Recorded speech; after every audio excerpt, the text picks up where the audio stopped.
نحمده ونصلي على رسوله الكريم أما بعد أعوذ بالله من الشيطان الرجيم بسم الله الرحمن الرحيم إن الدين عند الله الإسلام وما اختلف الذين أوتوا الكتاب إلا من بعد ما جاءهم العلم بغيا بينهم ومن يكفر بآيات الله فإن الله سريع الحساب صدق الله العظيم رب اشرح لي صدري ويسر لي أمري واحلل عقدة من لساني يفقهوا قولي واجعل لي وزيرا من أهلي آمين يا رب العالمين۔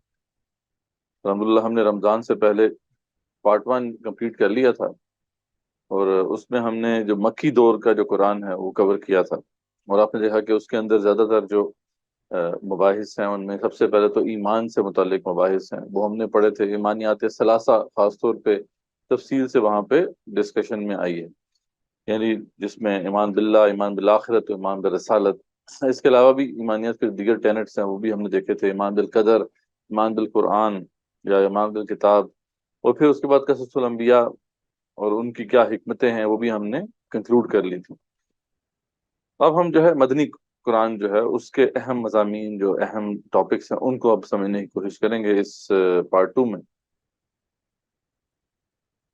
تو یہ جیسا کہ ہم نے پہلے بھی ذکر کیا تھا کہ یہ جو اب نظر آتا ہے آپ کو کہ کچھ صورتیں مکی ہیں کچھ مدنی ہیں، تو جو قرآن مجید میں صورتوں کو گروپ کیا گیا ہے نا، اگر آپ ان کے گروپنگز دیکھیں جیسا کہ امین حسن اصلاحی اور حمید الدین فراہی وغیرہ نے کی، تو اس میں 7 گروپس بنتے ہیں صورتوں کے، ٹھیک ہے، معنی کے اعتبار سے۔ یہ 7 منزلیں علیحدہ ہیں، وہ 7 منزلیں جو ہے وہ تلاوت کے اعتبار سے ہیں، لیکن معنی کے اعتبار سے میننگ کے اعتبار سے بھی قرآن کے 7 جو ہے نا گروپس بنتے ہیں۔ اور جو ہر گروپ ہے اس کے شروع میں کچھ مکی صورتیں ہیں اور پھر مدنی صورتیں ہیں۔ اب اس کی حکمت کیا ہے؟ اس کی حکمت یہ ہے کہ جو مکی صورتیں ہیں وہ بالکل ایسا ہی کام کرتی ہیں جیسے کہ آپ نے اگر کوئی پودا لگانا ہو تو آپ پہلے زمین کو تیار کرتے ہیں، آپ گوڈی کرتے ہیں اس کی، ٹھیک ہے، اس کو نرم کرتے ہیں، ٹھیک ہے، پھر اس کے اندر آپ بیج ڈالتے ہیں۔ تو بالکل ایسا ہی معاملہ جو ہے ان صورتوں کا ہے، جو مکی صورتوں کا ہے، کہ یہ دل کی کھیتی کو تیار کرتی ان احکامات کے لیے جو کہ پھر مدنی قرآن کے اندر آتے ہیں۔ مدنی قرآن جو ہے اس کے اندر زیادہ تر جو ہے وہ احکامات ہیں، ٹھیک ہے، کیونکہ جیسے ہی آپ صلی اللہ علیہ وسلم جو ہے مدینے کی طرف ہجرت کر کے گئے تو شریعت اسلامیہ کا ڈھانچہ جو ہے وہ نازل ہونا شروع ہو گیا تھا۔ سورہ بقرہ جو ہے اس سے اس کا سلسلے کا آغاز ہوتا ہے، اور پھر یہ سلسلہ چلتا رہتا ہے، یعنی اس سے پہلے بھی صورتیں کچھ نازل ہوئی، سورہ حج جیسا کہ جو ہے سورہ بقرہ سے پہلے نازل ہوئی، ہجرت کے فوراً بعد، اس کے بعد سورہ محمد نازل ہوئی۔ تو اس طرح کی صورتیں پہلے بھی نازل ہو گئی تھیں، لیکن پھر سورہ بقرہ سے خاص طور پہ شریعت اسلامیہ کا جو ہے ایک ڈھانچہ جو ہے ہمارے سامنے آنا شروع ہو جاتا ہے، اور یہ سلسلہ پھر جو ہے چلتا رہتا ہے۔ سورہ بقرہ میں تفصیلات ہیں، پھر سورہ آل عمران ہے، پھر سورہ نساء ہے، سورہ مائدہ ہے، ان کے اندر تفصیل سے جو ہے اوامر اور نواہی، ڈوز اینڈ ڈونٹس جو ہیں وہ بیان کیے گئے، ٹھیک ہے۔ تو انشاءاللہ اس کی اب تفصیل سے ہم اس کو دیکھیں گے کہ وہ کیا ہے۔ تو کچھ اہم کانسیپٹس ہیں جن کو ہم نے جو ہے یہاں پہ زیر بحث لے کے آنا ہے۔ ظاہری بات ہے کہ ابھی ٹائم اتنا نہیں ہے، اتنا نہیں ہوتا ہمارے پاس ان ویکلی سیشنز میں کہ ہم پورا قرآن کر لیں۔ ہاں، پورا قرآن اگر کسی نے دیکھنا ہے تو وہ دورہ قرآن جو ہے اس رمضان میں ریکارڈ ہوا ہے، وہ ہمارے چینل پہ موجود ہے دی ریوائول کے، تو آپ اس کو دیکھ سکتے ہیں۔ تقریباً 24 پارے تک ہم نے اسے کبھی کمپلیٹ کر لیا تھا، یہ نیشنل لا کالج میں ہوا تھا، تو 6.5 پارے رہتے ہیں، وہ انشاءاللہ ابھی کمپلیٹ ہو جائیں گے انشاءاللہ۔ یہ اس کمنگ سیٹرڈے سے وہ اس کا سلسلہ دوبارہ سے شروع ہوگا اور ہم کمپلیٹ کریں گے اسے۔ تو جو تفصیل سے جاننا چاہتے ہیں تو وہاں پہ وہ دیکھ سکتے ہیں، لیکن یہاں پہ مقصد یہ ہے کہ کچھ اہم موضوعات جن کو قرآن بار بار جن کے اوپر ایمفسس کرتا ہے وہ ان کو ہم سمجھیں۔ تو سب سے پہلے ظاہری بات ہے جس تصور کو ہم نے سمجھنا ہے وہ بہت امپورٹنٹ ہے، اور وہ بیسیکلی کیا ہے، دین کیا ہے، دین اسلام کے حوالے سے ہم بات کریں گے۔ لیکن بہرحال بیک گراؤنڈ کیا ہے، آج ہم جس دور میں ہیں اس کے بارے میں ہم سب جانتے ہیں کہ یہ امت مسلمہ کے زوال کی یہ صدی ہے، بلکہ اس سے پہلے ہم دیکھتے ہیں کہ 19 سینچری میں ہی امت مسلمہ کے اوپر جو ہے کولونیل پاورز نے اپنا شکنجہ جو ہے وہ تنگ کرنا شروع کر دیا تھا، اور کسی حد تک جو ہے مسلمانوں کو انہوں نے غلام بنا لیا تھا۔ لیکن آخری جو سمجھ لیں کہ ہمارا سمبل تھا خلافت عثمانیہ، وہ بھی جب 1924 میں اسے ڈیمولش کر دیا گیا، تو اس کے بعد سے اب تک ہمارا حال یہ ہے کہ ہم اب غلام قوم کی حیثیت سے جو ہے دنیا میں رہتے ہیں۔ تو بہرحال یہ ہماری اصل حیثیت ہے، ثبوت خلافت ایک بہت بڑا سانحہ ہمارے سامنے ہے۔ اور جیسا کہ علامہ اقبال رحمۃ اللہ نے بڑے خوب ایک بات کہی تھی کہ تھا جو نہ خوب بتدریج وہی خوب ہوا، کہ غلامی میں بدل جاتا ہے قوموں کا ضمیر، کہ غلام قوم جو ہوتی ہے پھر وہ اپنی مرضی سے نہیں سوچ پاتی، اس کے نظریات اور تصورات جو ہیں وہ تبدیل ہو جاتے ہیں، بلکہ اس کے نظریات اور تصورات وہ ہوتے ہیں جو آقا قومیں اس کو سکھاتی ہیں، وہ اپنے تصورات کو بھول جاتی ہیں غلام قومیں۔ تو آج ہمارا بھی حال یہی ہوا ہے کہ جو قرآن مجید اور سنت رسول صلی اللہ علیہ وسلم میں جو اہم تصورات ہمارے ذہنوں میں راسخ کیے گئے تھے اور جن کی وجہ سے ہم نے پوری دنیا پہ غلبہ حاصل کیا تھا، مطلب آپ دیکھیں نا کہ یہی قرآن تھا نا، اور کون سا قرآن وہ پڑھتے تھے صحابہ کرام رضوان اللہ تعالیٰ عنہم؟ اور کون سی سنت تھی جس کو وہ فالو کر رہے تھے؟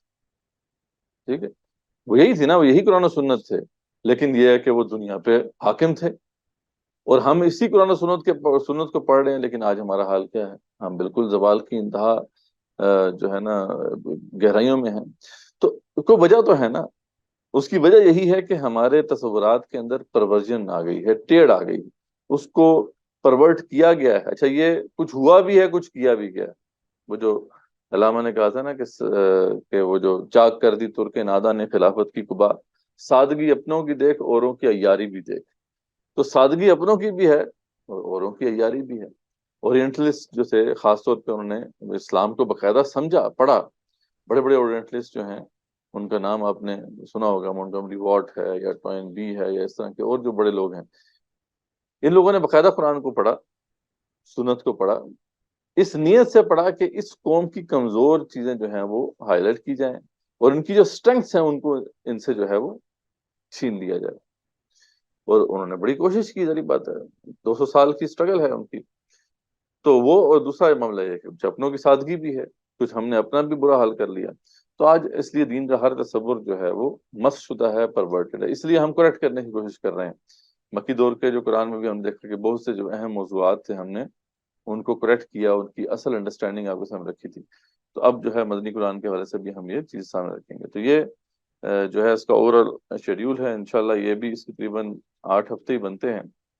تو سب سے پہلے جو ہے تصور دین، اس کا توحید سے تعلق، اس کو ہم سمجھیں گے۔ اس کے بعد پھر اہم کانسیپٹس ہیں، عبادت کیا ہے، دعوت، امر معروف نہی منکر، شہادت الناس، تو یہ پھر اس کو ہم دیکھیں گے، اور پھر آہستہ آہستہ آگے کچھ اہم مضامین ہیں جن کو ہم کور کریں گے انشاءاللہ۔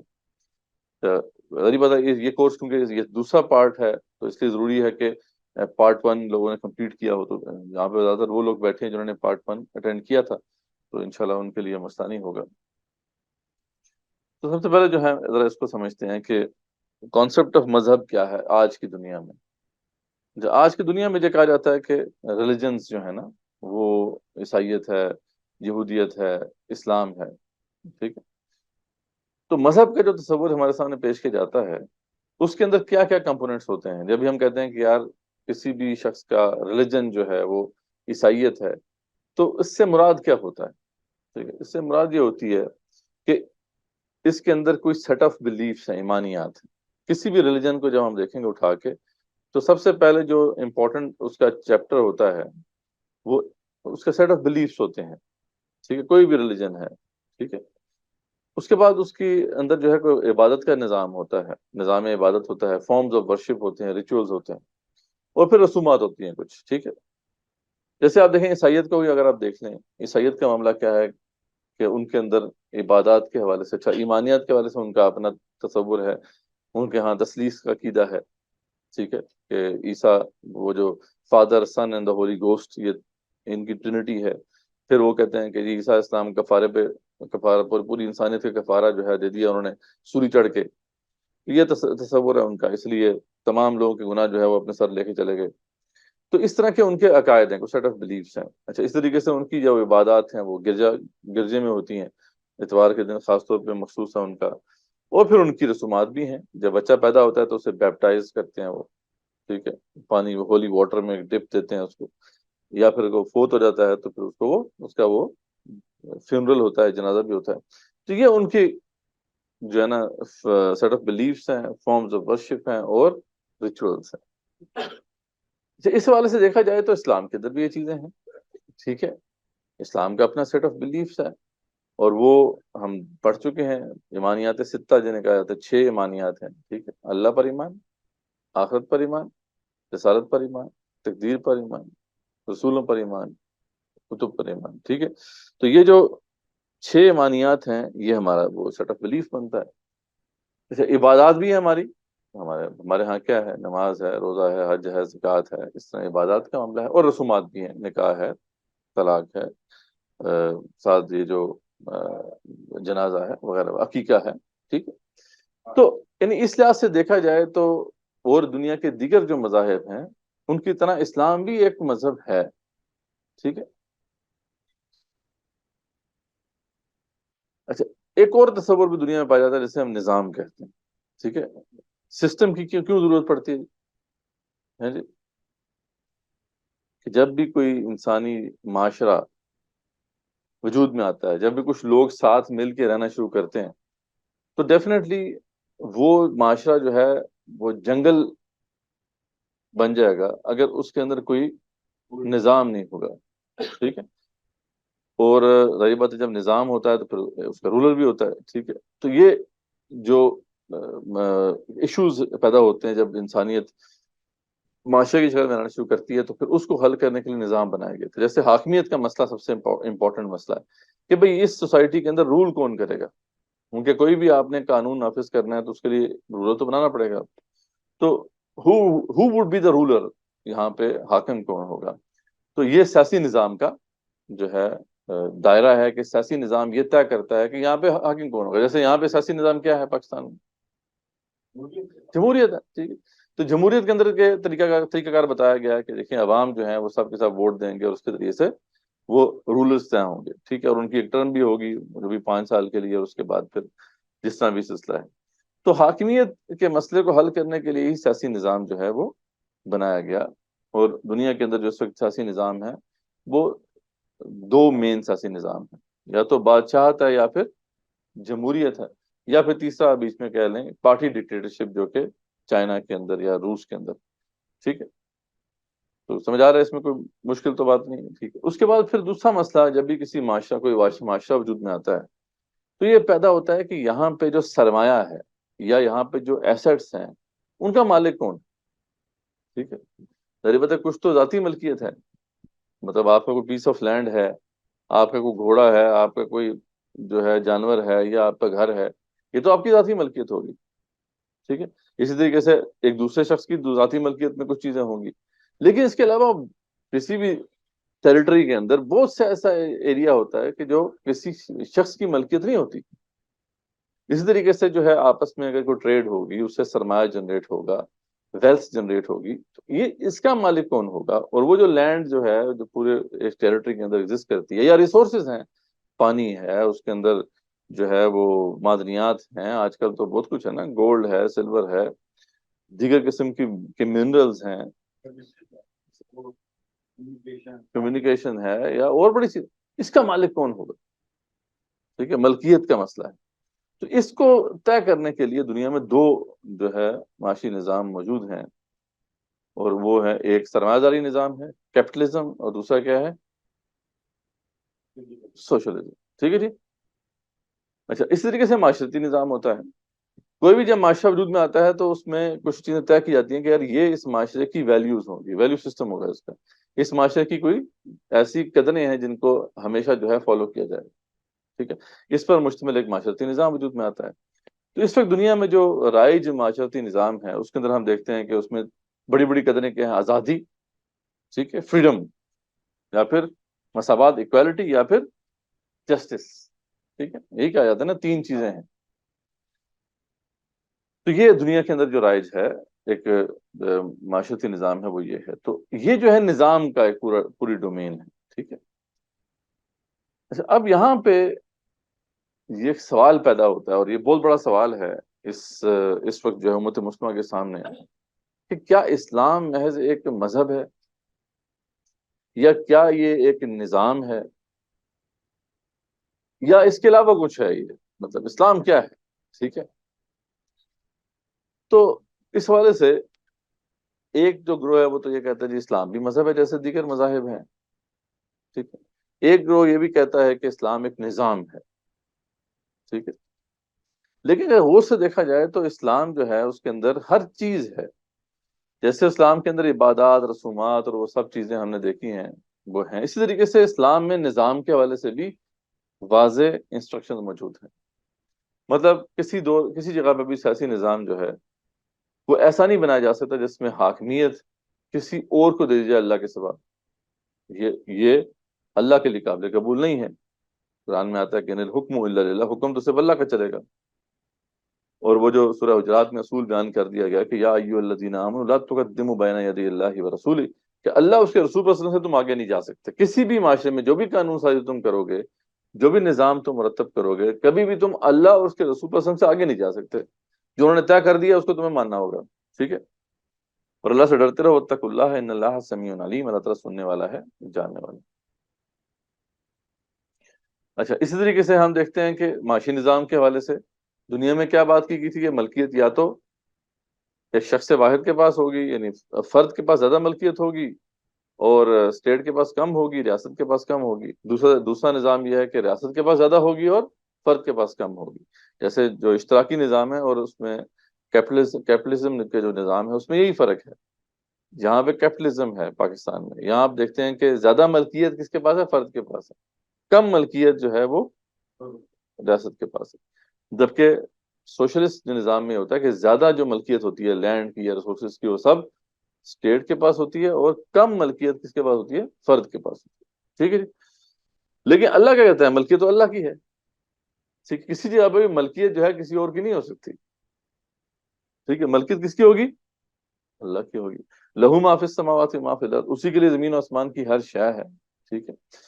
تو دوسرا اصول کیا اللہ تعالیٰ بیان کرتے ہیں کہ یہاں پر جو دولت کی جو گردش ہے وہ اغنیا میں نہیں ہوگی خالی. اسلام کیا کہتا ہے کہ جو گردش دولت ہے وہ تمام سوسائٹی کے لیے ہوگی. ٹھیک ہے. کئی لا یکونا دولتم بین الاغنیاء منکم، یعنی ایسا نہ ہو کہ جو تمہاری جو دولت ہے وہ غنی جو رچ لوگ ہیں ان میں ہی گردش کرتی رہے. تو اسلام نے اس کا بھی اصول دے دیا. تو اسلام اپنی بات کر رہا ہے معاشی نظام کے حوالے سے. پھر سود پر پابندی ہے. کبھی بھی جو ہے اسلامی طرز معاشرت کے اندر یا اسلامی جو ہے معیشت کے اندر سود نہیں ہو سکتا، منع کر دیا گیا اس سے. اس طریقے سے جوا نہیں ہو سکتا. ٹھیک ہے. پھر جوئے پر پابندی بھی لگا دی گئی. ٹھیک ہے. تو یہ سب چیزیں بتاتی ہیں کہ اسلام جو ہے وہ معاشی نظام بھی دیتا ہے. پھر کچھ معاشرتی نظام سے متعلق چیزیں جیسا کہ دنیا کے اندر رائج ہیں، اسلام ان سے بھی جو ہے ٹکراؤ رکھتا ہے. مطلب دنیا میں جو سب سے بڑی قدر ہے وہ کیا ہے جی؟ ابھی بیان کی تھی ہم نے. دنیا میں سب سے بڑی ویلیو کیا ہے جی؟ سب سے بڑی ویلیو ابھی بتایا تھا ہم نے، آزادی، فریڈم، جیسے چاہو جیو. ہاں جی. دنیا میں تو یہی قدر ہے نا کہ آپ آزاد ہیں، آپ پہ کوئی جو ہے وہ حکم نہیں چلا سکتا، آپ کسی بھی جو ہے کوڈ آف کنڈکٹ کے پابند نہیں. لیکن اسلام کی جو ویلیو ہے وہ کیا ہے؟ بندگی. بندگی نہیں، ہم آزاد نہیں بلکہ اللہ کے غلام ہیں. اب زمین آسمان کا فرق ہو گیا نا. ایک معاشرہ جو اس بنیاد پہ کھڑا ہوگا کہ ہر بندہ آزاد ہے جو مرضی کرے، تو اس معاشرے کے اندر آپ دیکھیں گے یہی سب کچھ ہوگا جو ہو رہا ہے. ٹھیک ہے. وہی فری سیکس معاشرہ ہوگا، وہاں LGBTQ ہوگا، وہاں پہ اور مطلب سب کچھ جو بھی مطلب تباہی پھیلے گی. لیکن جو معاشرہ اس بنیاد پہ قائم ہوگا کہ اللہ کی بندگی اس کی سب سے بڑی قدر ہے، خود سوچیں کہ وہ معاشرہ کیسا ہوگا. تو اسلامی معاشرہ جو ہے اس کی سب سے بنیادی قدر جو ہے وہ بندگی ہے. اس کو بھی ہم دیکھتے ہیں کہ تفصیل سے. پھر طبقاتی مساوات کے لیے قرآن نے بتا دیا کہ طبقاتی مساوات تو کوئی نہیں، بالکل ہیں. یعنی کوئی بھی کالے اور گورے کو ایک دوسرے کے اوپر کوئی فضیلت حاصل نہیں ہے، کسی بھی قبیلے کو کسی دوسرے قبیلے کے اوپر کوئی فضیلت حاصل نہیں. ٹھیک ہے. کسی اجمی کو کسی عربی کو اجمی پر کوئی فضیلت حاصل نہیں. تو اس طرح سے تو مساوات ہے، لیکن یہ کہ مساوات مرد و زن نہیں ہے. ٹھیک ہے.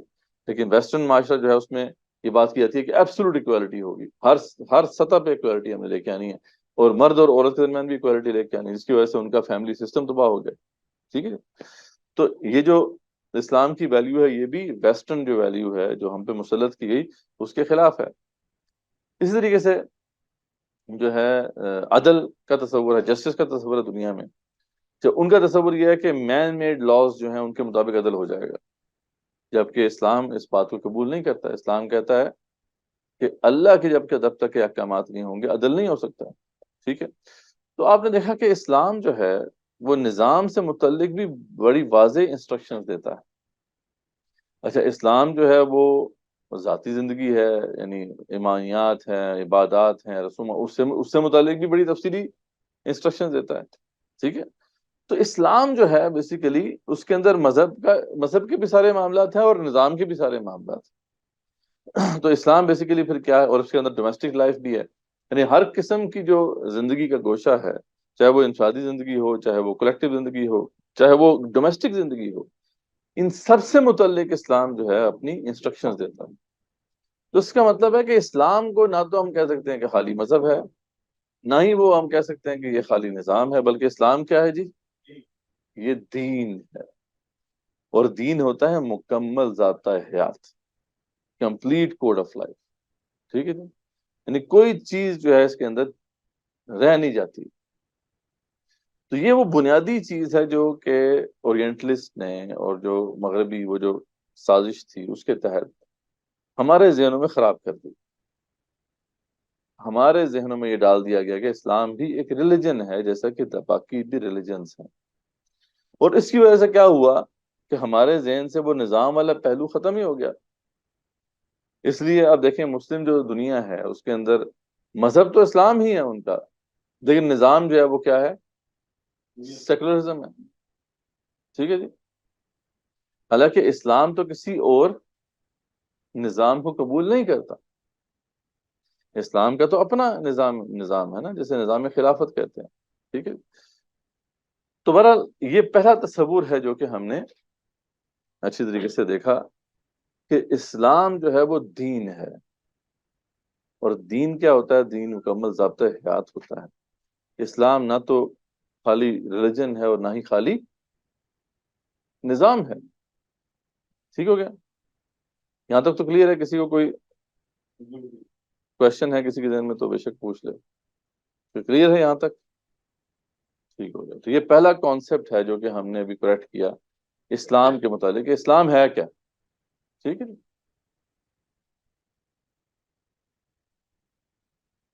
اچھا، اب یہاں پر ایک بڑی انٹرسٹنگ سٹڈی ہمیں کرنی ہے کہ اسلام تو دین تھا، شروع سے دین تھا، ان الدین عند اللہ الاسلام، اللہ نے شروع سے کہہ دیا تھا کہ تمہارے لیے دین ہم نے اسلام رکھا۔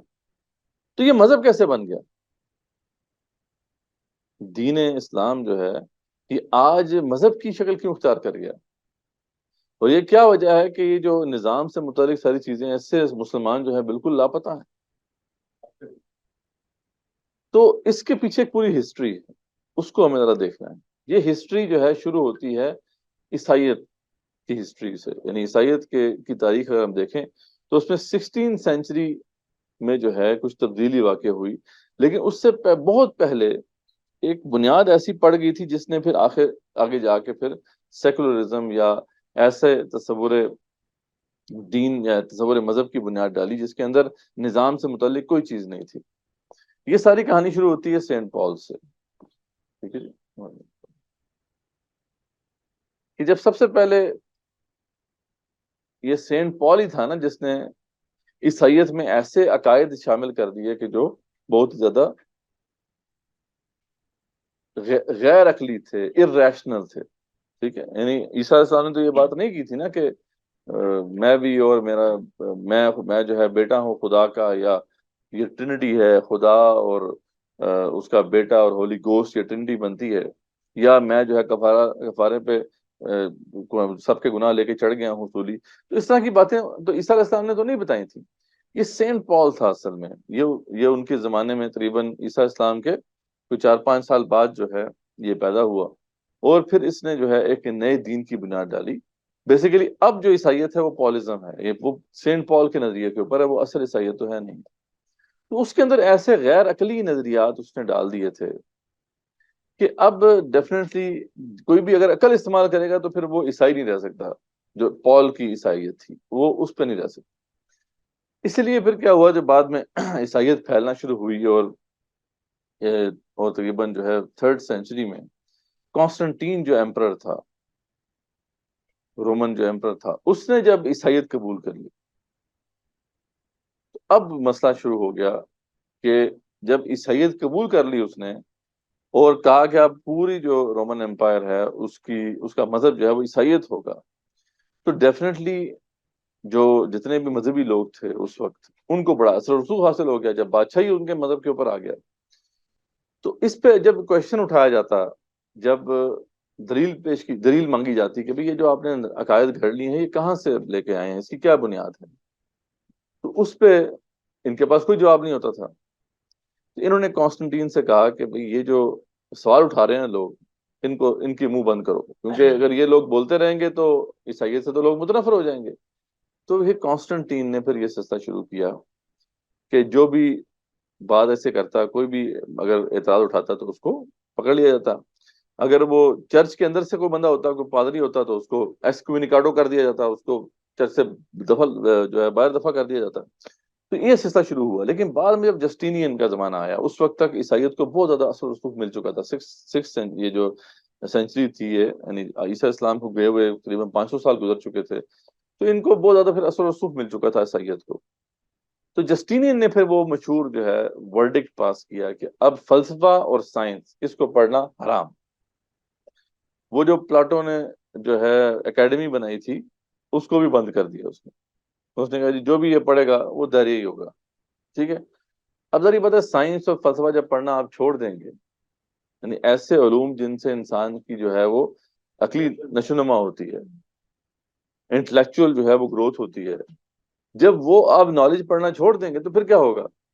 پھر دنیا میں آپ غلام بن جائیں گے، دنیا میں تو آپ زوال سے دو چار ہو جائیں گے۔ یہی حال ان کے ساتھ ہوا۔ اس کے بعد سے یہ ان کا زوال جو شروع ہوا، وہ پھر تقریباً 1000 سال تک رہا۔ 16 سینچری تک یہ لوگ ڈارک ایجز میں رہے، ٹھیک ہے جی۔ اب 16 سینچری میں جب ان کے خلاف ایک ریاکشن ہوا، تو سب سے پہلے جس شخص نے علم بغاوت بلند کیا وہ مارٹن لوتھر تھا۔ اور مارٹن لوتھر نے کہا کہ یہ سارا جو قصور ہے نا، یہ مذہب کا ہے، یعنی ہم زوال سے دو چار کیوں ہوئے؟ ہم مذہب کو فالو کرتے رہے، اور مذہب جو ہے وہ تو بڑی غیر عقلی چیزیں تھیں۔ تو اس نے کہا کہ جی ایسا کرتے ہیں آپ کہ ہم ڈیوائیڈ کر لیتے ہیں، جو ذاتی معاملات ہیں ان کو ٹھیک ہے مذہب سے ہم دیکھ لیں گے، مذہب سے حل کر لیں گے، لیکن جو نظام سے متعلق چیزیں ہیں ان میں مذہب کا عمل دخل نہیں ہوتا۔ اس نے کہا جی خدا کی 2 کنگڈمز ہیں۔ اس نے بتایا کہ ایک خدا کی کنگڈم جو ہے نا دنیاوی کنگڈم ہے، اور ایک اس کی جو ہے وہ ہیونلی کنگڈم ہے، وہ آسمانی بادشاہت ہے۔ جو آسمانی بادشاہت ہے اس کا جو پرنس ہے وہ تو عیسیٰ علیہ السلام ہی ہے، اور اس کے معاملات چرچ دیکھے، یعنی اس سے مراد کیا تھا؟ اس سے مراد یہ تھی، ٹھیک ہے وہ آگے، تو اس سے مراد یہ تھی کہ اگر کوئی مسئلہ عقیدے کا ہوگا تو ہم کس سے پوچھیں گے؟ پادری سے پوچھیں گے۔ اگر مسئلہ عبادت کا ہوگا تو ہم پوچھیں گے کس سے؟ پادری سے پوچھیں گے۔ اگر مسئلہ جو ہے وہ عقیقے کا ہوگا، ان کا عقیقہ جیسے بیپٹزم تھا اس کا ہوگا تو اس سے پوچھیں گے۔ نکاح کرانا ہوگا تو پادری سے پوچھ لیں گے۔ جنازہ پڑھانا ہوگا تو پادری سے پوچھ لیں گے۔ لیکن اگر کوئی نظام سے متعلق بات ہوگی تو وہ پادری سے نہیں پوچھیں گے، وہ ہم بادشاہ سے پوچھیں گے، ٹھیک ہے جی۔ یعنی اگر معاشی مسائل ہیں کوئی، ان کو حل کیسے کرنا ہے تو بادشاہ مسئلہ حل کرے گا۔ اگر جو ہے کوئی معاشرتی اقدار کی بات ہے تو وہ بادشاہ بتائے گا، اور کوئی اگر پولیٹیکل ایسپیکٹ ہے، کوئی قانونی ایسپیکٹ ہے تو وہ بادشاہ بتائے گا۔ تو اس نے یہ ڈیوائیڈ پہلی دفعہ تاریخ انسانی میں کی کہ اب دین و دولت میں جدائی آ گئی، دین و دنیا میں جدائی آ گئی، اور یہاں پہ سیکولرزم کی بنیاد ڈالی گئی، ٹھیک ہے۔ اور اس کے بعد آگے پھر ظاہر بات ہے ایک نئے دور کا آغاز ہو گیا جسے ماڈرن ایرا کہتے ہیں۔ 17 سینچری میں اس کا آغاز ہوا، اور اس کی وجہ سے پھر یورپ جو ہے اس کو بہت زیادہ پھر جو ہے اتھارٹی ملی۔ اس نے جب سوچنا شروع کر دیا تو ظاہر بات ہے جو بھی قوم سوچنا شروع کر دے گی اور فلسفہ اور سائنس کو اپنا لے گی تو اس دنیا کے اندر جو ہے بہت سے حقائق اس پہ آشکار ہوں گے، اور اس سے وہ بہت سی ٹیکنالوجی ڈیولپ کر لے گی، اور دنیا میں جس کے پاس ٹیکنالوجی آ جائے گی وہ کیا ہوگا؟ وہ رول کرے گی، سمپل سی بات ہے۔ جب مسلمانوں کا معاملہ کیا تھا کہ اس سارے ایرا میں مسلمانوں کا معاملہ الٹا چل رہا تھا، ٹھیک ہے۔ مسلمانوں کا معاملہ الٹا ایسا چل رہا تھا کہ مسلمانوں نے تو اس کی بنیاد ڈالی تھی، قرآن ہی تو آ کے بتایا تھا کہ بھی اس چیز کے پیچھے نہ لگو، ولا تقف ما لیس لک بہ علم ان السمع والبصر والفؤاد کل اولئک کان عنہ مسئولا۔ اسلام نے کہا تھا کہ توہمات کے پیچھے نہیں پڑنا، تم نے اب جو ہے روایات کے پیچھے اندھے اندھے بہرے ہو کے نہیں پڑھنا، بلکہ اس چیز کے پیچھے تم نے پڑھنا ہی نہیں ہے جس کا تمہارے پاس نالج نہیں ہے۔ تمہیں سماعت دی ہے، بصارت دی ہے، تمہیں سوچنے کی صلاحیت دی ہے، اس کے بارے میں سوال ہوگا۔ تو اسلام نے ایک مزاج دیا تھا جس کی بنا پر پھر آپ کو پتا ہے کہ وہ سائنس اور ٹیکنالوجی کو، جو اس وقت ماڈرن سائنس اور ٹیکنالوجی ہے، اس کی بنیاد مسلمانوں نے ڈالی تھی۔ وہی ابن ہیثم ہے، وہی ابن سینا ہے، ابن رشد ہے، سب لوگ، ان لوگوں نے ماڈرن فلسفہ اور سائنس کی بنیاد ڈالی۔ لیکن یہ ہے کہ وقت کے ساتھ ایسا یہ ہوا کہ خلافت بنو عباس کے بعد کے زمانے میں ہمارے ہاں بھی کچھ ایسی تحریکیں چل پڑیں کہ جس میں یہ بات بتا دی گئی کہ بھئی عقل سے تو یہ کام ہم کچھ نہیں کر سکتے، یہ تو روحانی تجربات اور ریلیجس ایکسپیرینس کی بنیاد پر ہم جو ہے اب ہر چیز حاصل کریں گے، جس کی وجہ سے کیا ہوا کہ ہم بھی آہستہ آہستہ سائنس اور فلسفے سے دور ہوتے گئے، اور ہم بھئی اب ہماری لگتا ہے ڈارک ایجز چل رہے ہیں۔ تو بات کہنے کا مقصد یہ ہے کہ یہ اس کا بیک گراؤنڈ ہے، عیسائیت کی جو ہسٹری ہے اس سے تو یہ بات پتہ چلتی ہے کہ ان کے لیے تو یہ بات ٹھیک تھی، کیونکہ ان کے مذہب نے ان کو بہت نقصان پہنچایا تھا، جو کہ ان کا مذہب تھا نہیں، وہ بیسیکلی کس کا مذہب تھا؟ سینٹ پال کا مذہب تھا۔ تو اس سے وہ چھٹکارا انہوں نے حاصل کیا اور سیکولرزم کو جو ہے اپنا لیا۔ لیکن مسلمان پتہ نہیں کیوں، جب مسلمان ان کلونیل پاورز کے ماتحت آئے تو ہم نے بھی جو ہے یہ کہنا شروع کر دیا کہ اسلام بھی بس ریلیجن ہی ہے، اسلام بھی بس جو ہے مذہب بھی ہے۔ حالانکہ مسلمانوں کی تو ایسی بات کرنے کی ضرورت ہی نہیں تھی، بلکہ یہ تو بات کہنا جو ہے یہ قرآن مجید کا انکار ہے، یہ تو نظریہ توحید کا انکار ہے۔ لیکن انفارچونیٹلی یہ معاملہ جو ہے ہمارے اوپر مسلط کر دیا گیا۔ تو دوسری وجہ یہ تھی، ایک تو وجہ یہ ہوئی کہ وہ جو ہسٹری چلی جس کی وجہ سے سیکولرزم جو ہے وہ عیسائی دنیا میں آیا، تو جب ہم پہ غالب آئے یہ کلونیل پاورز، تو ہمارے اوپر بھی یہ نظریہ انہوں نے مسلط کر دیا، ہماری کتابوں کے اندر بھی اس کو ڈال دیا گیا، ہماری ایک رولنگ کلاس بنائی گئی جن کو یہ چیز سکھا دی گئی، اور وہ دن اور آج کا دن جو ہے ہمیں یہی پڑھایا جا رہا ہے اور ہم اس میں کھبے ہوئے ہیں۔ دوسرا مسئلہ یہ تھا جو کہ ایک اور ریزن بنا کہ اسلام جو ہے وہ بھی مذہب بنا کے رکھ دیا ہم نے، کہ ہم نے دیکھا کہ جو مذہب کی دعوت ہے یہ حکمران طبقات کے لیے خطرہ نہیں ہے۔ آپ ظاہری بات ہے عقائد پڑھائیں، آپ نماز روزہ پڑھائیں، آپ حج زکوٰۃ پڑھائیں، آپ اخلاقیات پڑھائیں، آپ معاملات پڑھائیں، تو کوئی مسئلہ نہیں ہے، آپ دنیا کی جس مرضی اسٹیٹ پہ جا کے یہ کام کر لیں۔ مطلب آپ دیکھیں نا کہ وہاں پہ بھی وائٹ ہاؤس میں افطاریاں کراتے ہیں وہ لوگ، ٹھیک ہے، بلکہ آپ ان کے گرجا گھر کو خرید کے مسجد بنا دیں، کوئی مسئلہ نہیں۔ تو یہ جو مذہب سے متعلق جو معاملات ہیں، یعنی عقائد ہو گئے، عبادات ہوگی، رسومات ہوگی، ان سے متعلق اگر باتیں آپ لوگوں کو بتائیں گے تو کوئی ریئیکشن نہیں ہوگا، کسی کو پریشانی نہیں ہے، ٹھیک ہے۔ اچھا، اسلام کے بدترین دشمنوں کی بھی تائید ہے، مطلب ایون کہ اسرائیل کے اندر بھی دعوتی مراکز قائم ہیں۔ بڑا بندہ حیران ہوتا ہے کہ وہ تو کٹر دشمن ہے ہمارے، ٹھیک ہے۔ وہاں پہ غیر مسلم علاقوں میں بڑے بڑے اجتماعات ہوتے ہیں، اور دین کی دعوت اگر دیں گے تو پھر کیا مسئلہ ہوگا؟ پھر تو آپ کے لیے ہر قسم کی گالی موجود ہے، پھر تو آپ ٹیررسٹ ہیں، پھر تو آپ فنڈامنٹلسٹ ہیں، پھر تو آپ فلانا ہے ٹھیکڑا ہے، ٹھیک ہے جی۔ یعنی یہ مسئلہ جو تھا جس کی وجہ سے وہ خوف کی ایسی فضا مسلط کر دی گئی کہ وہ جن کے دن میں یہ بات آ بھی جاتی ہے وہ بس ڈر کے مارے یا خوف کی وجہ سے وہ بات اس کا ذکر نہیں کرتے، اس کو چھپا کے رکھتے ہیں، ٹھیک ہے۔ مطلب علامہ رحمۃ اللہ علیہ نے بات بڑی زبردست کی تھی نا کہ اس سے بڑھ کر اور کیا فکر و عمل کا انقلاب، بادشاہوں کی نہیں اللہ کی ہے یہ زمین، یعنی یہ چھوٹی بات ہے کہنا، اس دنیا میں جہاں پر طواغیت جو ہے ان کی حکومت ہے اور انہوں نے اپنے نظام نافذ کیے ہوئے ہیں، یہاں پہ یہ کہنا کہ بھئی یہ زمین اللہ کی ہے بھئی اور کسی کی نہیں، اس کا مطلب کیا ہے کہ جن جن لوگوں نے کلیم کی بھی یہ زمین، وہ تو سمجھیں گے بھی آپ نے تو اعلان بغاوت جو ہے بلند کر دیا۔ تو یہ کلمہ طیبہ ہے ہی ہے، کلمہ طیبہ سے بڑا اعلان بغاوت تو اور کوئی ہے ہی نہیں۔ یہ بھی ریزن بنا کہ دین جو ہے لوگوں نے، یہ جن کو سمجھ نہیں آئی وہ تو چلو، جو گمراہ ہوئے، جو کنفیوزڈ ہوئے، انہوں نے تو دین کو اس سادگی میں مذہب کہنا شروع کر دیا، لیکن جن جن کو سمجھ بھی آتی گئی انہوں نے دیکھا یہ تو بڑا مشکل ہے یہاں پہ. اب خود امیجن کریں نا، آپ تو پھر کچھ ہم تھوڑا کچھ آزاد ہیں. ویسے تو آزادی صحیح طریقے سے نہیں ملی ابھی ہمیں. یعنی اس زمانے کا ذرا سوچیں کہ جب یہاں پہ برٹش رول تھا، ٹھیک ہے، وہاں پہ اگر یہ بات کہیں بھی یہ زمین تو اللہ کی ہے، تمہاری تو ہے ہی نہیں ہے، تو وہ جو کلونیل راج ہے وہ آپ کے ساتھ کیا کرے گا؟ خوف کی کیفیت تھی. لیکن جو حق بات کہنے والے تھے وہ کہتے گئے، وہ پھر سوری چڑھتے گئے. لیکن یہ ہے کہ زیادہ تر لوگوں نے پھر خاموشی کو ہی غنیمت جانا. لیکن بعد میں جب مسلمانوں کا یہ معاملہ ہوا کہ ان کو آزادیاں مل گئیں، مسلمانوں کی ریاستیں کچھ آزاد ہوئیں، تو اس کے بعد بھی وہ بس روش چلتی رہی. اچھا، اس وقت تو ایک ضرورت کے تحت یہ کیا گیا تھا کیونکہ اوپر برٹش راج ہے یا فرینچ راج ہے یا جو بھی پرتگالی ہیں یا جو بھی لوگ ہیں، یہ تو ہمیں چھوڑیں گے نہیں، تکا پوٹی بنا دیں گے. اس لیے یار خاموش ہو کے بس عقائد کی بات کرو، نماز روزہ حج زکوٰۃ کی بات کرو، رسومات کی بات کرو. تو ہماری مساجد کے اندر اسی کا ذکر ہونا شروع ہو گیا. لیکن یہ حکمت کہتا تھا کہ جی اب اگر وہ بات کرتے ہیں ہم نظام کی تو گردن کٹتی ہے. لیکن جب آزادیاں مل گئیں تو وہ روایت جو ہے وہ بس کنٹینیو ہو گئی. اب حالانکہ ہم آزاد بھی ہیں، تب بھی جو ہے ہمارا وہ جو ریلیجس طبقہ ہے وہ ابھی بھی اسی جگہ پر جو ہے بیٹھا ہوا ہے.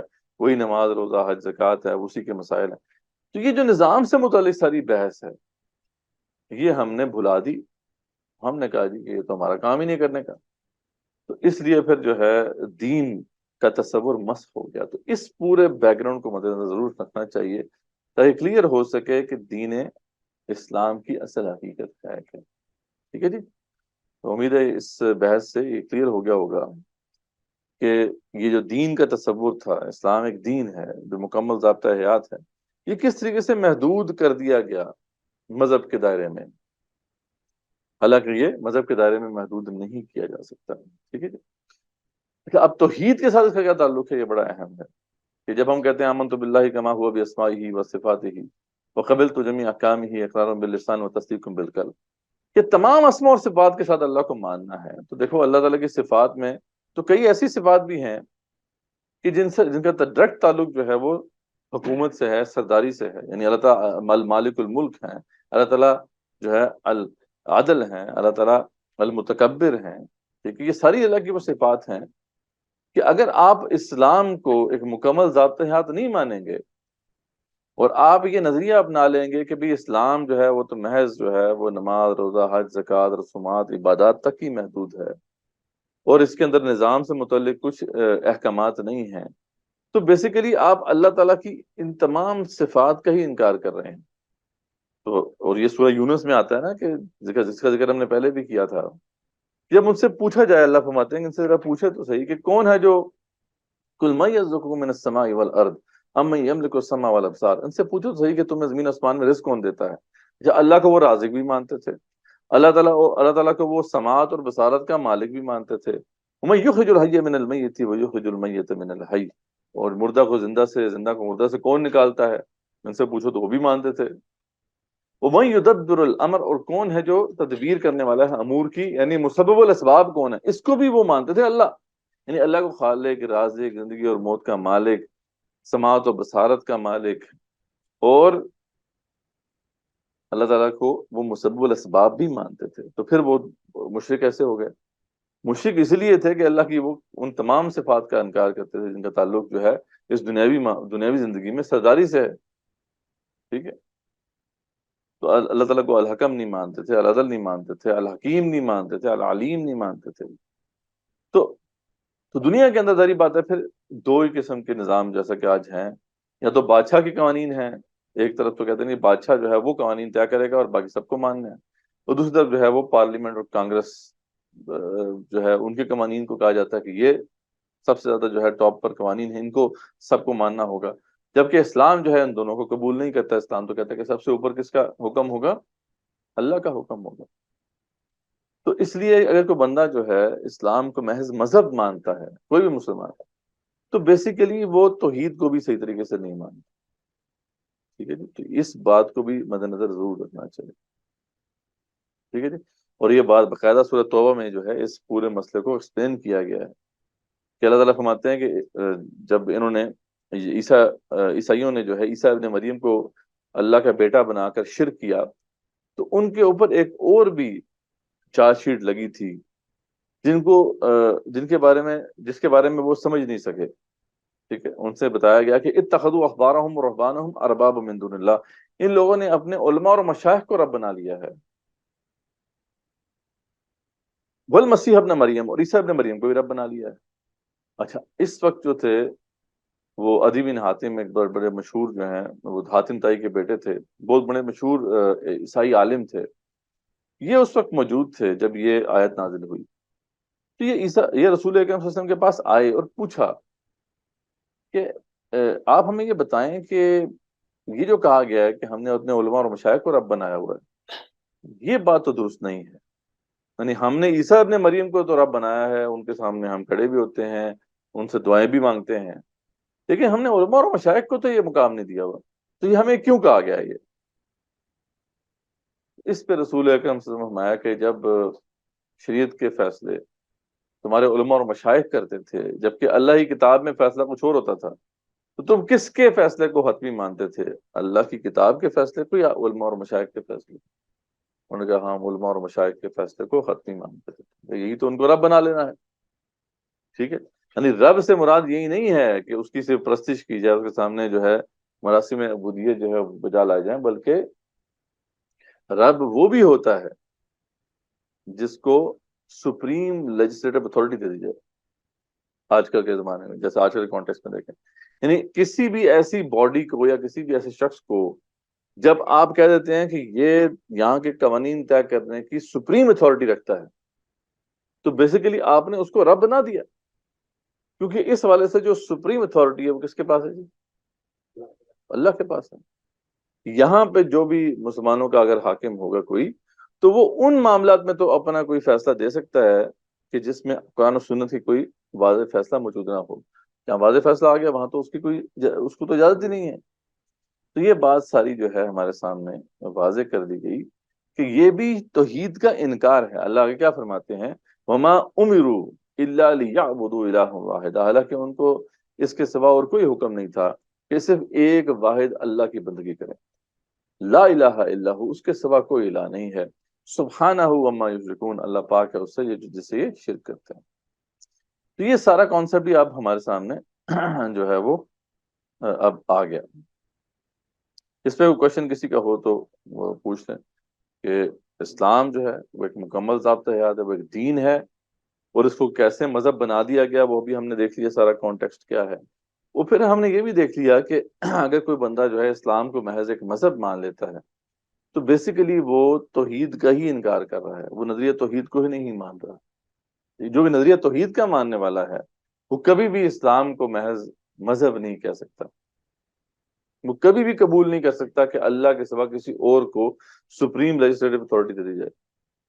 ٹھیک ہے جی.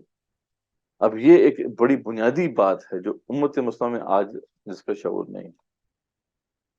پورا دین جو ہے وہ سپلٹ کر دیا گیا ہے. ظاہر بات ہے دین کی جو بنیادی تصور دین ہی ہم نے کہہ دیا کہ بھئی وہ تو مذہب تک محدود ہے، تو پورا کا پورا دین جو ہے اس کا ایک آدھا حصہ تو بالکل آپ نے جو ہے وہ نکال دیا بیچ میں سے. تو یہ ظلم ہے جو کہ اس دور کے اندر ہمارے ساتھ ہوا ہے. ٹھیک ہے، تو امید ہے کہ یہ کلیئر ہو گیا ہوگا. اگر کسی کا کوشچن ہے تو بے شک وہ پوچھ لیں.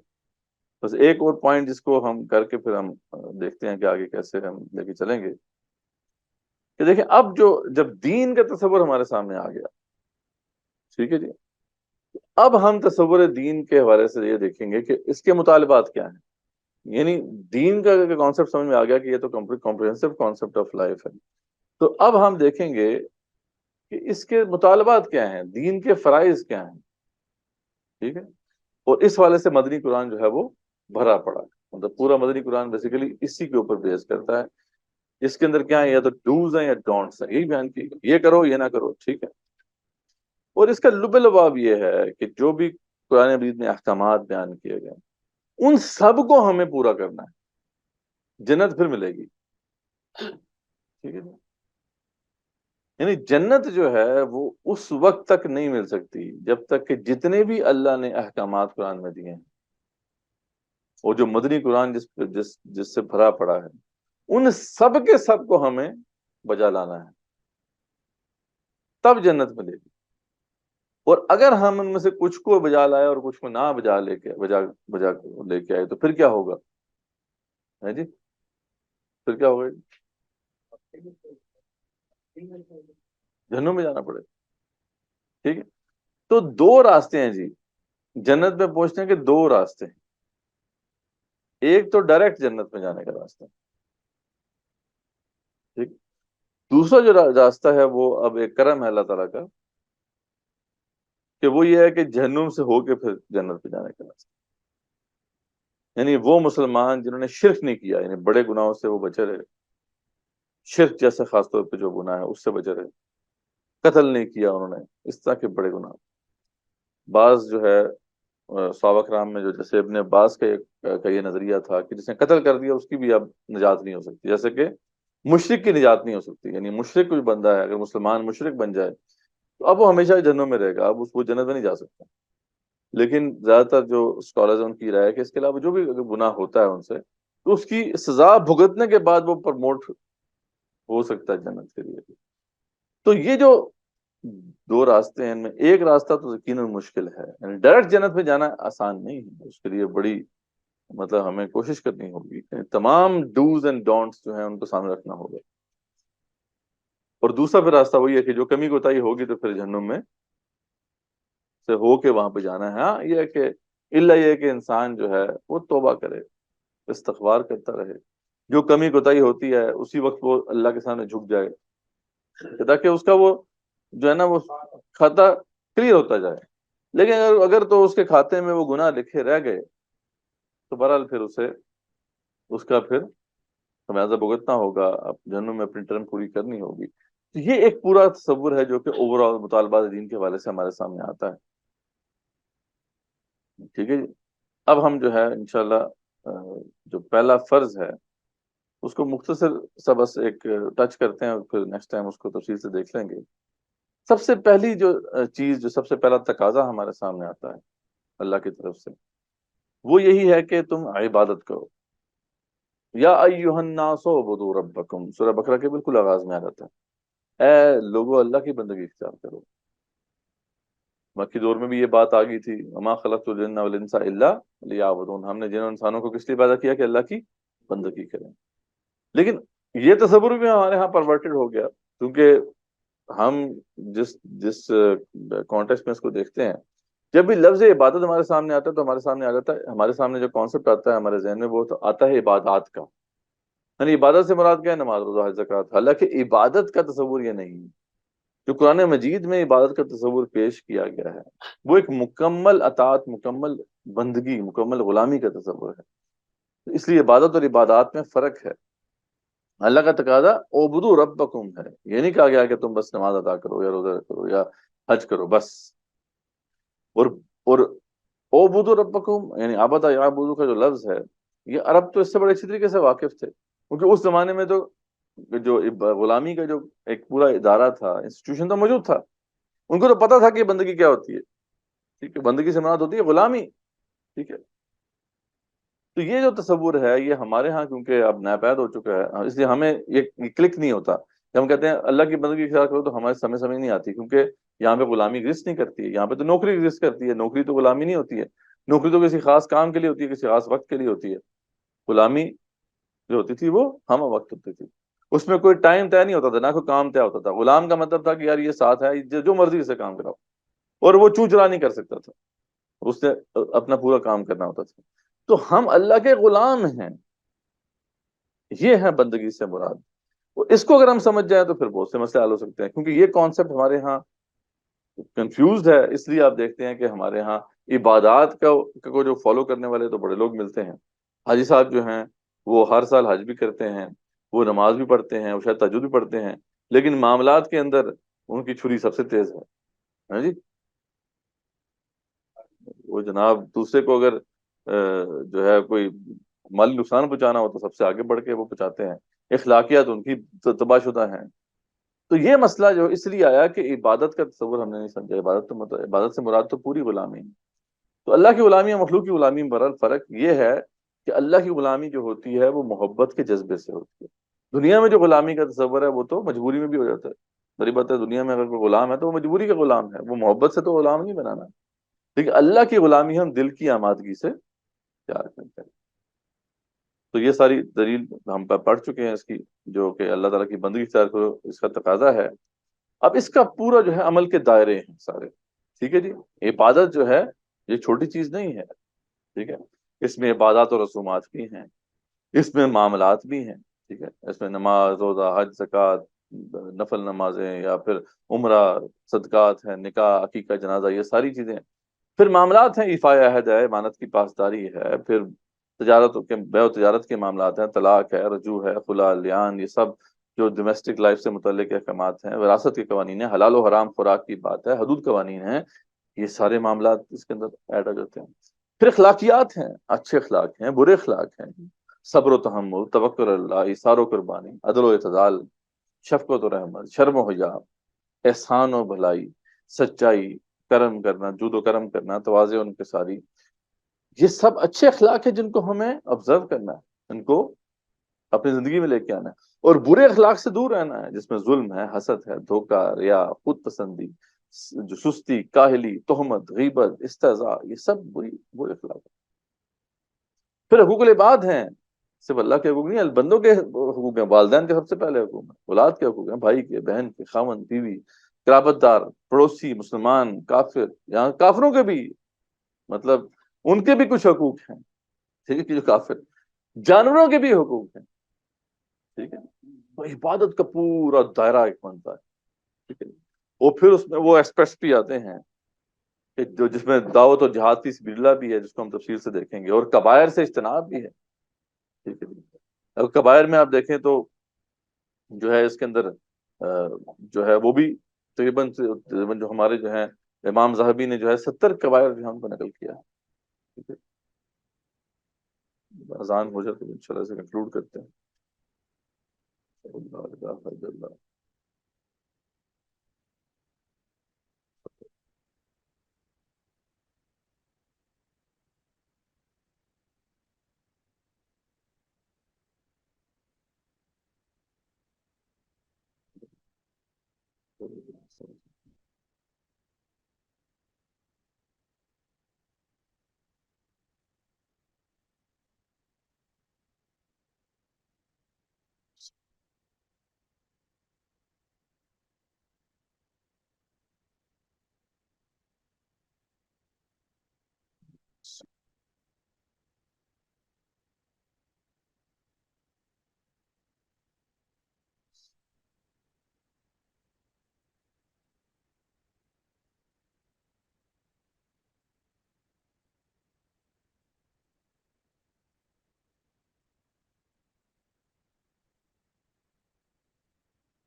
تو یہاں پہ آپ دیکھیں کہ عبادت کو ہم نے کتنا ہلکا لے لیا. ہماری سوسائٹی میں یہ کانسیپٹ آ گیا کہ بھئی نماز, روزہ, حج, زکوٰۃ پورے کرو, باقی سارے اتنے بڑے بڑے دائرے ہمارے نزدیک کوئی اہمیت ہی نہیں رکھتے. آپ دیکھ لیں ہماری سوسائٹی کا حال کیا ہے, ہمارے معاملات تباہ شدہ ہیں, اخلاقیات تو ویسی کوئی حیثیت نہیں, حقوق العباد کا ہمیں ویسی پرواہ نہیں, ہمیں کوئی پرواہ نہیں ہے. تو پھر دعوت و جہاد فی سبیل اللہ, یہ جو ہم دیکھیں گے تفصیل سے, تو ہمیں پتہ ہی نہیں ہے کیا چیزیں ہیں. کبائر کا ہمیں پتہ ہی نہیں ہے کہ کیا ہے. تو یہ سارے کے سارے جو معاملات ہیں یہ اس لیے خراب ہو گئے کیونکہ عبادت کا تصور, جو کانسیپٹ ہے دین کا, وہ ہمیں صحیح سمجھ نہیں آیا. تو عبادت جو ہے وہ مکمل دین کی کرنی ہے. ٹھیک ہے, اس لیے جو اللہ تعالیٰ نے واضح طور پہ قرآن میں جو ہے یہ اصول بیان کر دیا کہ دیکھو جتنے بھی دین کے تقاضے ہیں, تمام ڈوز اینڈ ڈونٹس کو پورا کرنا ہے تبھی جنت ملے گی. بنی اسرائیل کو جو ہے اللہ تعالیٰ نے دن چھوڑا, جب ان کا بھی یہ حال ہو گیا تھا, کچھ کو مانتے تھے, کچھ باتوں کو نہیں مانتے. تو اللہ نے ان کو کہا تھا کہ افتؤمنون ببعض الکتاب وتکفرون ببعض، تو تم بات کو کتاب کی کچھ باتوں کو تو مانتے ہو، کچھ کا انکار کرتے ہو. فما جزاء من يفعل ذلك منکم، اس کی کیا جزا ہونی چاہیے پھر؟ ٹھیک ہے. الا خزي في الحیات الدنیا، الا یہ کہ دنیا میں ان کو ذلیل کر دیا جائے ایسے لوگوں کو. وہ یوم القیامت یردون الی اشد العذاب، اور آخرت میں شدید ترین عذاب میں ڈال دیا جائے. وما اللہ بغافل عما تعملون، اور یاد رکھو کہ اللہ غافل نہیں ہے اس سے جو تم کام کر رہے ہو، جو تم کرتوت کر رہے ہو. یعنی ایسی قوم جو دین کو جو ہے نا اس طرح کھیل بنا لے، کچھ کو مانے اور کچھ باتوں کو نہ مانے، اس کی سزا اس دنیا میں ذلت اور رسوائی ہے، اور آخرت میں کیا ہے جی؟ شدید عذاب ہے. آج دیکھ لیں امت مسلمہ ذلیل پھر کیوں ہے جی؟ اب ہم سوال پوچھتے ہیں، اکثر لوگ کہتے ہیں جی امت مسلمہ ذلیل کیوں ہے، ذلت سے دوچار کیوں ہے؟ بتائیے کہ ہم نے دین کی کچھ باتوں کو مانا، کچھ کو مانا ہی نہیں، کچھ کو گول کر دیا. تو یہ چیز جو ہے قابل قبول نہیں ہے. یا پھر اللہ تعالیٰ فرماتے ہیں سورہ بقرہ میں ہی اس کانسیپٹ کو بیان کر دیا اللہ تعالیٰ نے، بہت بڑا کانسیپٹ ہے یہ، غور سے سنیں اس آیت کو کہ یا ایھا الذین آمنوا، اے ایمان والو کان کھول کے سن لو، ادخلوا فی السلم کافہ، اسلام میں پورے کے پورے آنا ہے. اور ولا تتبعوا خطوات الشیطان، شیطان کے قدموں کی پیروی مت کرو، کیونکہ شیطان نے کیا کیا تھا؟ کتنے حکم نہیں مانا تھا جی اس نے؟ ایک نہیں مانا تھا، ایک حکم نہیں مانا تھا نا، باقی تو مانے تھے. اس نے تو بہت بڑا نیک آدمی تھا، عزازیل اس کا نام تھا، عزت تھی ملائکہ کے اندر، اس کی عزت تھی، کوئی عام بندہ تو نہیں تھا وہ. لیکن ایک حکم نہیں مانا، راندہ درگاہ ہو گیا. تو اللہ فرماتے ہیں کہ یہ تو شیطان کی پیروی ہے، کچھ کو مانا کچھ کو نہیں مانا. کیونکہ اگر اللہ کی عبادت ہو رہی ہے، اللہ کی اطاعت ہو رہی ہے، تو اللہ کی طرف جو بھی آئے ٹھیک ہے. سر تسلیم خم ہے جو مزاج یار میں آئے، جو بھی سامنے آ جائے بس ماننا ہے نا بھائی. اگر ہم نے کچھ کو مانا کچھ کو نہیں مانا، اس کا مطلب ہے کہ اللہ کی ہم بندگی نہیں کر رہے، پھر کسی اور کی بندگی، شاید اپنے نفس کی بندگی کر رہے ہیں. یعنی جو دل نے قبول کر لیا، جی نے قبول کر لیا، ہم نے مان لیا. جس نے نہیں قبول کیا، جی نے رد کر دیا. اس کا مطلب ہے کہ ہم اللہ کی بندگی تو نہیں کر رہے، اپنی جی کی بندگی کر رہے ہیں. وہ ہم پہلے پڑھ چکے ہیں، یہ جو تصور شرک جو ہے، یہ شرک فی النفس ایک چیز ہوتی ہے. تو بہرحال اس چیز کو ہمیں اپنے مد نظر رکھنا ہے. تو یہ پہلے دو کانسیپٹس ابھی ہم نے دیکھ لیے. ایک دین کیا ہے، ٹھیک ہے، اسلام دین ہے، اور دین مکمل ضابطہ حیات ہوتا ہے. اور دوسرا کہ تصور ہے عبادت کیا ہے. ٹھیک ہے، آگے پھر انشاءاللہ ہم جو باقی کانسیپٹس ہیں وہ آگے نیکسٹ لیکچر میں ہم دیکھیں گے. آج ابھی تک جو بات ہوئی ہے اس پہ کسی کا کوئی کوشچن ہو تو وہ ضرور پوچھ لیں.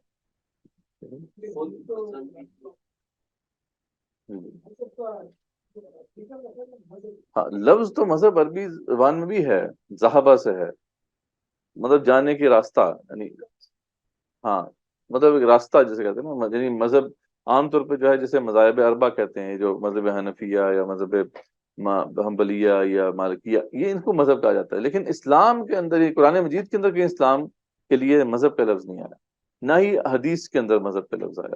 جہاں پہ لفظ استعمال ہوا ہے اسلام کے لیے، وہ دین ہوا ہے. ٹھیک ہے. ہاں، جو ریلیجن ہے وہ کیونکہ سید سے اس کا تعلق ہے، یعنی اس کا بیک گراؤنڈ جو ہے وہ تو جوڈائو کرسچن جو اس کا ہے نا، وہ تو اس لیے ہم تو اس کو نہیں اپلوڈ کر سکتے. لیکن انفارچونیٹلی جب انگلش میں ٹرانسلیٹ کرتے ہیں لفظ دین کو، تو انگلش میں کوئی اس کا لفظ موجود ہی نہیں ہے. مطلب وہاں پہ ریلیجن کا لفظ ہی ہے. اس لیے آپ کو نا پھر ایک پوری اسٹیٹمنٹ بولنی پڑتی ہے کہ یار ہاں، یا پھر سیکٹ لکھا ہوتا ہے. اب سیکٹ ہے یا ریلیجن ہے، اس کا اب یہ صحیح معنوں میں جو ہے لفظ دین کو تو ریپرزینٹ نہیں کر سکتے. تو یہ ہماری مجبوری ہے، جو خاص طور پہ ہماری نوجوان نسل آج کل، ان کے وہ تو اردو سمجھتی نہیں، نہ عربی سمجھتی ہے. ہاں جی، اس میں بھی وہ لکھا ہوتا ہے. اب وہ دیکھیں نا، ہمارے جو نوجوان نسل ہے وہ عربی تو سمجھتی کوئی نہیں. اچھا، اردو سمجھتے تو پھر بھی غنیمت ہے، کیونکہ اردو کے اندر 60-70% الفاظ عربی کے ہی ہیں. یہ بڑی بڑی غنیمت ہے ہمارے لیے. اب پروفیسر صاحب عربی پڑھاتے ہیں، آپ دیکھیں نا کتنا مزہ آتا ہے کہ ہمیں کئی الفاظ تو ویسے ہی ان کے معنی پتہ ہوتے ہیں. اس کی وجہ یہ ہے کہ اردو کی جو بنیادی یعنی جو ووکیبلری ہے وہ عربک ہے، اس لیے اس میں بھی مسئلہ چلو سمجھ میں آ جاتا ہے. لیکن جب ہمارے بچے نہ اردو سمجھتے ہیں نہ عربی سمجھتے ہیں، وہ انگریزی پڑھیں گے، انگریزی میں تو ریلیجن ہی لفظ ہے.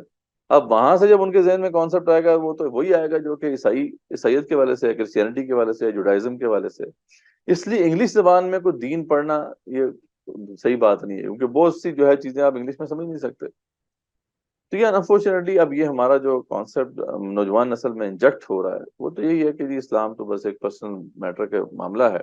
جہاں تک معاملہ نظام کا ہے یا جدید ریاست ہے، اس کو آپ چلائیں گے سیکولر جو ہے نا اصولوں کے اوپر، اور اس کی وجہ سے سارا بیڑا غرق ہے. ساری ہماری جو ہے سوسائٹی اس وقت جو ہے اسی جرم کا ارتکاب کر رہی ہے کہ کچھ باتوں کو مان رہے کچھ کو نہیں مان رہے.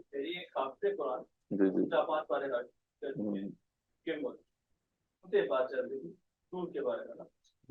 وہ کہتے ہیں وہاں پر علماء، اور وہ اس بات کو مانتے تھے کہ علماء کو یہ کہنا ہے کہ آپ پہلا گھر یا پہلا گاڑی اس طرح لے رہے ہو تو آپ مارگیج پہ سود پہ لے سکتے. ٹھیک ہے، تو علماء یہاں تک وہ بھی خدا خدا کی بات ہو وہی کہہ دیا نا. اب وہ آپ نے بالکل کہا، وہاں پہ تو اس نے اجازت دی ہوئی ہے، ٹھیک ہے جی کر لیں آپ. اب دیکھیں، اب ابل تو ہے کہ آپ وہاں پہ اس سوسائٹی کے اندر گئے کیوں. اب اگر گئے ہیں تو وہاں کے تو مسائل تو ہوں گے. اب وہاں پہ اگر وہ یہ کہتے ہیں کہ نہیں یہ صحیح نہیں ہے تو پھر تو ریاست ان کو نکالتی ہے وہاں سے. یہ تو وہاں کے جو لوگ ہیں نا انہوں نے بہت کام خراب کیا. اور یہ آپ نے صحیح نشاندہی کی کہ انفارچونیٹلی اس وقت دین کی جو پرورژن ہے نا اس کا گھڑ اس وقت ویسٹ بنا ہوا. کیونکہ وہاں جو مسلمان رہ رہے ہیں اب وہ اپنی مجبوری ہیں ان کی، لیکن مسئلہ یہ ہے کیونکہ وہ زبان بولتے ہیں انگلش، جو کہ اس دنیا کی اس وقت ڈومیننٹ زبان ہے. ٹھیک ہے، وہ فر انگریزی بولتے ہیں. اب ان کی اگر ان میں سے کوئی نیا ریورٹ بھی ہوتا ہے، مسلمان بھی ہوتا ہے، کوئی عام سا بندہ جس کو دین کا اتنا علم بھی نہیں ہے، لیکن وہ جب بولنا شروع کرتا ہے تو سب سننا شروع کر دیتے ہیں، وہ دائی بن جاتا ہے. ہاں وہ بھی خیر، وہ تو جب انہوں نے دیکھا نا کہ مسلمان جو ہیں وہ ان کو ذرا بیوقوف بنایا تو HSBC نے سب سے پہلے اسلامی بینک کی بنیاد ڈالی. ہاں جی. ہاں کچھ ہیں جو، ہاں ہاں کچھ انہوں نے وہاں پہ میوچل فنڈز بنائے ہیں ترکوں نے، کچھ ترکوں نے، کچھ شام کے لوگ ہیں، کچھ اس طرح نا جو ویل آف ہے وہاں پہ انہوں نے میوچل فنڈز بنائے ہیں، وہ ٹھیک ہے. لیکن زیادہ تر جو ہے وہ تو یہ نارمل بینکس ہی ہیں، سود کا سسٹم. تو وہاں پہ پرورجن دین کی اس وقت جو ہے نا اس گھڑ بنا ہوا ویسٹ. اب ویسٹ سے کوئی بندہ اٹھتا ہے تھوڑا بہت پڑھ لیتا ہے دین کو، اس کے بعد جو بیان کرنا شروع کرتا ہے پوری دنیا اس کے پیچھے لگ جاتی ہے. حالانکہ وہ دین کا کمپرومائزڈ ورژن پیش کر رہا ہوتا ہے. وہ دین کے اندر یہ جو سارے پہلو یہ تھوڑی بیان کرتا ہے، وہ تو پھر اپنے وہی جو دین کے وہی عبادات اور رسومات اور بس وہ اخلاقیات بس وہ بیان کر دیتا ہے، لوگ اس کے پیچھے لگ جاتے ہیں. تو یہ بات درست ہے کہ وہاں پہ جو لوگ گئے ہوئے ہیں وہ انفارچونیٹلی جو ہے دین کو ایک طرح سے پرورٹ کر رہے ہیں. اور یہ اتنا بڑا جرم ہے. آپ دیکھیں کہ کتمان حق جو ہے وہ اتنا بڑا جرم ہے کہ یعنی حق کو چھپانا، یعنی حق جو ہے اس کو پورا بیان نہ کرنا.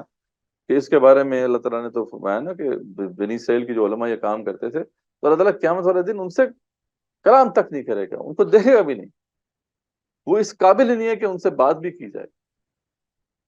ان کے لیے سخت عذاب ہے، لعنتیں ہیں ان کے لیے. تو یہ انفارچونیٹ معاملہ ہے کہ اس وقت ہم جو داعی اللہ ہیں، یعنی خاص طور پہ اگر ہم اللہ کی دعوت کے لیے کھڑے ہوتے ہیں تو بہرحال ہمیں اس بات کو ضرور سمجھنا چاہیے کہ یا تو دین پورا بیان کریں. اگر آپ نے دین کو پورا نہیں بیان کیا تو سب سے بڑے مجرم پھر آپ ہوں گے، اور اللہ کے ہاں پھر اس دائی کی پھر بڑی سخت شامت ہے. ہاں اب تو اب آپ دیکھ، ہاں جی ایجنڈا ہے، کمپرومائزڈ ورژن ہے آپ پیش کریں.